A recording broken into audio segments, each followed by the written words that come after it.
Supersize and Grow Your Business. Sharon Horne-Ellstrom here with a makeshift impromptu visual aid of little bouncy balls that my granddaughter and I found in the park here in our hometown. There's a tradition. I don't know how long it's been going on. It's definitely after my time, but I know my nephews were participated in this, and it's when they have Nerf wars. The kids in high school form teams and have Nerf wars and put in money, and they actually make like a couple $1,000s the winning team, so they take it quite seriously. But there's a park right next to us where they have a lot of their matches, and they just leave the cute little foamy balls, Nerfy gun balls around, and my granddaughter, of course, being 2, loves them, so she has me pick them up and collect them, and she keeps them in the seat of her little ride-along car. It's pretty funny.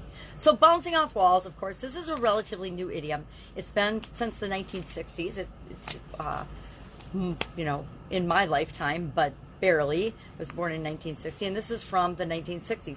And it either means to go crazy or to be so excited and so energetic and so frantic that you're almost hyperactive. It also could be literally from bouncing off walls and in sports, right? Balls that bounce off walls. Think racquetball. When I was younger, I played tennis. When I was younger and could see, I played tennis competitively as well as in school. And I used to practice against the wall in our barn or the barn door because it had all kinds of cross beams on it. So when the ball hit a cross beam, you never knew which direction it was going to go. So it was actually really good practice to be prepared and keep my feet moving in terms of helping my tennis game. So bouncing off walls, how do we use this, and why would we want to use this to supersize and grow our business? Well, number one, no one will ever be more enthusiastic and excited about growing and building and supersizing your business than you will. I know that's a hard pill to swallow for some of us. We think everybody should love and be as excited about our business as we are, but they absolutely won't be unless we are, and we share that enthusiasm, that excitement, that passion for what it is that we do and for the people that we serve. So number one, if you're not excited about your business, it's time to revisit and decide a couple of things. Number one, are you in the right business? Number two, are you serving the right people? Number three, do you want to continue and re-get your energy back and your excitement and enthusiasm for this business?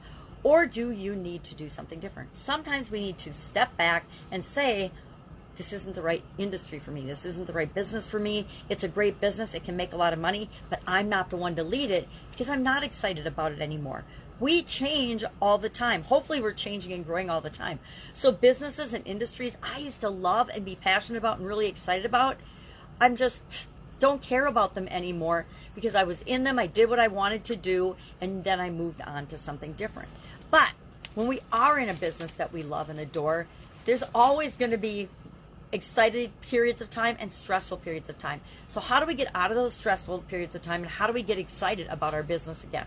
One of my favorite ways is to revisit my why. Revisit the reason that you got involved in this business and industry in the first place. And I actually do that really often in my businesses to make sure that I am on the right track, that I am serving people to the best of my ability, and I want to be doing what it is that I'm doing. Because if I don't love what I'm doing, if I don't love the people I'm serving, I know that I am not giving 100% of me to that effort. I did look up some things of how do you get re-excited, how do you get excitement about something you're doing in your business. And of course, online, most of those have to do with launching an online event or something. And I contend nowadays that all of us need an online presence in addition to our physical businesses, right? We need to be able to create online events and promote those events. Launch a contest is another fun way. I love contests. There's a reason the retail industry has a sale for every holiday, everything, because they're creating events to generate interest and to get people's attention and bring them into their businesses and the stores. Ask for input from the people that you serve as well as the people in your organization. It always blows my mind that some of the people I work with, usually in the C-suite, see the problems in their organization, yet they don't go to the people that can solve those problems and already know the solutions to those problems by simply asking for input and talking to them.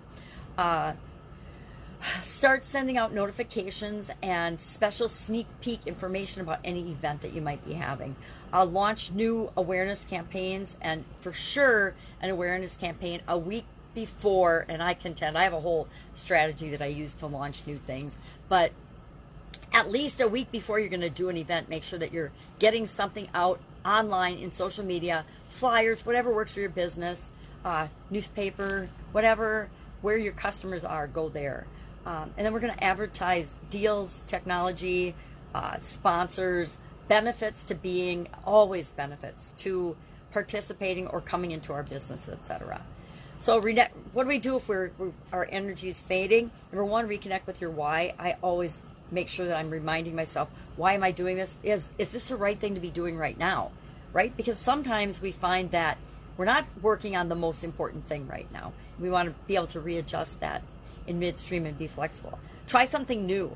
Nothing helps and helped me. I spent 35 years in the food manufacturing industry as one of my side businesses. And I would find that there were sometimes I wasn't super excited about the business. Okay, I admit it. Sometimes I was downright down and thought, why am I doing this? Why don't I just sell this baby and do something else? But what I would do when that happened is I would experiment with different products, and I would add different products, seasonal products or temporary products, or I would get super creative and make up different types of Italian food. It was an Italian food manufacturing business, Italian food products that we could sell, and I would test them. I had a couple of my customers that were test sites, and I'd test those different products. So we did all different flavors of ravioli. We even had a chocolate and caramel one, which to this day is still my favorite. Fun one. Besides the lobster ravioli, we put all real lobster meat and a little bit of cheese in a ravioli. It was to die for, but cost prohibitive, right? It was too expensive to actually do commercially, so we didn't do it. But we did test it and play with it, and that always got me excited about that business again.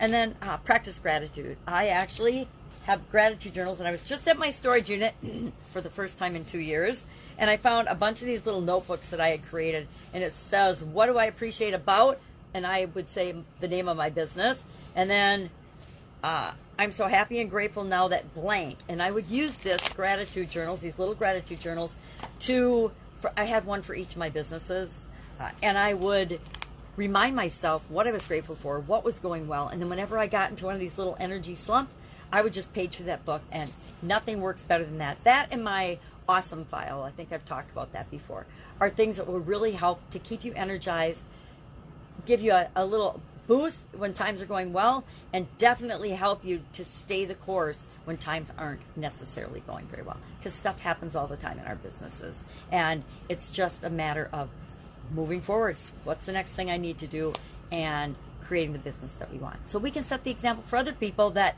yep, stuff's going to happen in the world, but it doesn't mean we quit and we fold up and die. And that's part of having energy and enthusiasm and bouncing off walls. And you don't have to be bouncing off walls, although some of us naturally are, as you're growing and building and supersizing your business. But you do have to be excited, enthusiastic, and positive about it if you want other people to feel that way too.